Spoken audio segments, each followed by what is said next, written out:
त्यो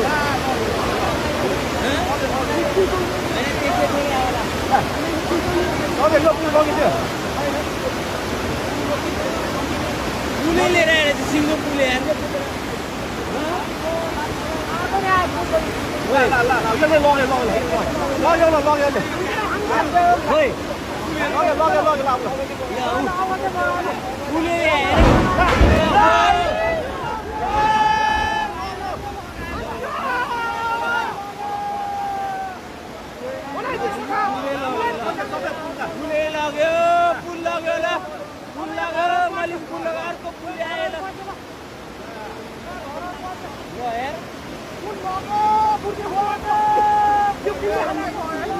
दुईटा पुल आयो एउटाले बङ्गाइदियो एउटाले लग्यो पुल लग्यो अब कति